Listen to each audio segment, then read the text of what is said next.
ഒരു sweet high picture little girl നിന്നും ഒന്നിലധികം ഗ്രാമി അവാർഡുകളും ബില്യണുകളോളം യൂട്യൂബ് വ്യൂസും കോടിക്കണക്കിന് ഫോളോവേഴ്സുമായി ഇന്ന് പോപ്പ് സംഗീത ലോകം ഭരിക്കുന്ന രാജകുമാരിയിലേക്കുള്ള അരിയാന ഗ്രാൻഡയുടെ ജേണി ട്രോമകളും ഹാർട്ട് ബ്രേക്സും ഡിപ്രഷനും നിറഞ്ഞതായിരുന്നു.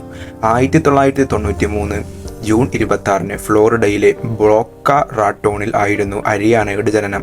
വളരെ ചെറുപ്പത്തിൽ തന്നെ സ്റ്റേജിൽ പെർഫോം ചെയ്യുന്നതിനുള്ള അരിയാനയിലെ ഇഷ്ടത്തെ ഏവരും തിരിച്ചറിഞ്ഞു. വെറും 10 വയസ്സിൽ അവൾ ലോക്കൽ ഇവൻറ്റുകളിലും ഡ്രാമ തിയേറ്ററുകളിലും എന്തിന് ഹോക്കി ഗെയിമുകളിൽ നാഷണൽ ആന്തം പാടാൻ വരെ തുടങ്ങിയിരുന്നു. അരിയാനയുടെ അച്ഛൻ അവൾ വെറും 8 വയസ്സുള്ളപ്പോൾ കുടുംബത്തെ ഉപേക്ഷിച്ച് പോവുകയായിരുന്നു. അവളുടെ അമ്മയോടും സ്റ്റെപ്പ് ഫാദറോടൊപ്പമായിരുന്നു അരിയാനയുടെ കുട്ടിക്കാലം.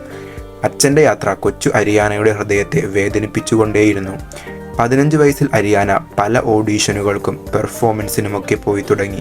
ഒടുവിൽ വിക്ടോറിയസ് എന്ന 2010 TV ഷോയിലൂടെ അരിയാനയ്ക്ക് അവളുടെ ആദ്യത്തെ ആക്ടിംഗ് കരിയർ തുടങ്ങുന്നതിന് അവസരം ലഭിക്കുന്നു. അത് അവളെ നേഷൻ വൈഡ് ഫെയിമിലേക്ക് എത്തിക്കുന്നുമുണ്ട്. എന്നാൽ ഒരു സിംഗർ പെർഫോമറാകാൻ കൊതിച്ചിരുന്ന അവൾ നീണ്ട ഷൂട്ട് ഡേയ്സിന് ശേഷം വീട്ടിലെത്തി പല സിംഗേഴ്സിൻ്റെയും സോങ്ങുകൾ പാടി റെക്കോർഡ് ചെയ്ത് യൂട്യൂബിൽ അപ്ലോഡ് ചെയ്തുകൊണ്ടിരുന്നു. ഇൻഡസ്ട്രിയിൽ ബ്രീത്ത് കൺട്രോളിങ്ങിന് പേരുകേട്ട വിറ്റ്നി ഹ്യൂഡ്സൺ, മരിയ കാരി തുടങ്ങിയ ഐക്കൺസിൻ്റെ സോങ്ങുകളാണ് അരിയാന പാടിക്കൊണ്ടിരുന്നത്.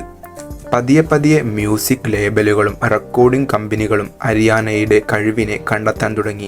2013 അരിയാന തൻ്റെ ആദ്യ ആൽബം യുവേഴ്സ് ട്രൂലി റിലീസ് ചെയ്യുന്നു. അരിയാനയുടെ സ്റ്റണ്ണിംഗ് വോയിസ് റേഞ്ചിൽ നിർമ്മിച്ച 90s ഇൻഫ്ലുവൻസ്ഡ് R&B സോങ് ആയിരുന്നു ആൽബത്തിലുണ്ടായിരുന്നത്. തുടർന്ന് വന്ന problem, Nicki Minaj, Jessie J എന്നിവരോടൊത്തുള്ള ബാങ് ബാങ് തുടങ്ങിയ ഗാനങ്ങൾ അരിയാനയെ ഗ്ലോബൽ ഫെയിമിലേക്ക് എത്തിച്ചു. ബാങ് ബാങ് വീഡിയോ യൂട്യൂബിൽ 1 ബില്യൺ വ്യൂസ് പിന്നിടുകയും ചെയ്തു. കരിയറിൽ മുന്നിട്ട് നിൽക്കുമ്പോഴും ക്യാമറയ്ക്ക് പിന്നിൽ ആങ്സൈറ്റി, ക്രിറ്റിസിസം, ആളുകളുടെ ജഡ്ജിങ് തുടങ്ങി ഒരുപാട് മാനസിക പ്രശ്നങ്ങൾ അരിയാനയ്ക്ക് അനുഭവിക്കേണ്ടി വന്നതായി അവൾ പറയുന്നുണ്ട്.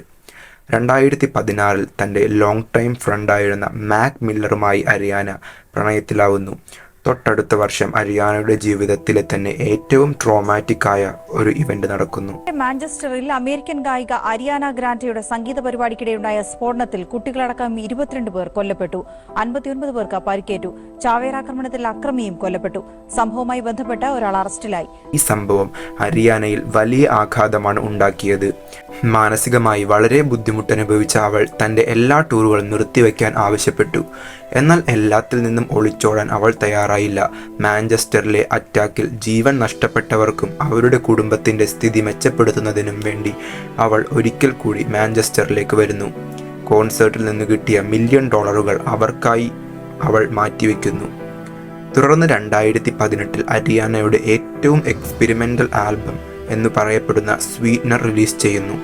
അപ്പോഴേക്കും പല കാരണങ്ങളാൽ മാക് മില്ലറുമായുള്ള ബന്ധം അരിയാന ഉപേക്ഷിച്ചിരുന്നു. എന്നാൽ ഡ്രഗ് ഓവർഡോസ് മൂലം അപ്രതീക്ഷിതമായുണ്ടായ മാക് മില്ലറിൻ്റെ മരണം വീണ്ടും അരിയാനയിൽ മാനസികമായി പ്രശ്നങ്ങൾ ഉണ്ടാക്കുന്നു. She was heart broken, confused and grieving in public. എന്നാൽ വർഷങ്ങൾ കഴിഞ്ഞ് ഒരു ആർട്ടിസ്റ്റിൻ്റെ ഏറ്റവും വലിയ ശക്തിയിൽ ഒരു മാസ്റ്റർ പീസുമായായിരുന്നു അരിയാനയുടെ തിരിച്ചുവരവ്. 2019 താങ്ക് യു നെക്സ്റ്റ് എന്ന ആൽബം ഒരു കൾച്ചറൽ റീസെറ്റ് തന്നെയായിരുന്നു. ആ വർഷത്തെ ഏറ്റവും കൂടുതൽ സ്ട്രീം ചെയ്യപ്പെട്ട ഫീമെയിൽ ആർട്ടിസ്റ്റായി അരിയാന മാറുകയും അതേ വർഷത്തെ കൊച്ചെല്ല ഫെസ്റ്റിവൽ ഹെഡ്ലൈൻ ചെയ്യുകയും ചെയ്തു. 2020 പൊസിഷൻസ് ആൽബവും 2024 എറ്റേണൽ സൺഷൈൻ എന്ന ആൽബത്തിലൂടെയും അരിയാനയിലെ ആർട്ടിസ്റ്റിൻ്റെ വളർച്ചയെ ആരാധകർക്ക് കാണാൻ കഴിഞ്ഞിട്ടുണ്ട്. തൻ്റെ 2024 വിക്കറ്റ് മൂവിയുടെ സമയത്തെ അരിയാനയിലെ വെയ്റ്റ് ലോസിനെ പറ്റിയുള്ള ചോദ്യങ്ങൾ ഉയർന്നു വന്നിരുന്നു എങ്കിലും അരിയാന അതൊന്നും വില കൽപ്പിക്കുന്നുണ്ടായില്ല. അവളെ സ്നേഹിക്കുന്നവരുടെ വാക്കുകളെ നെഞ്ചോട് ചേർത്തും എതിർക്കുന്നവരെ മൈൻഡ് ചെയ്യാതെയും അരിയാന ഇന്നും പോപ്പ് സംഗീതത്തിൻ്റെ കഴിവുകളിൽ ഒരാളായി നിലനിൽക്കുന്നു. Fashion, pop, culture, acting, music തുടങ്ങി എല്ലാ വിഭാഗങ്ങളിലും തിളങ്ങിയ അരിയാനയുടെ സ്റ്റോറി ഇനിയും എഴുതപ്പെട്ടുകൊണ്ടേയിരിക്കുകയാണ്.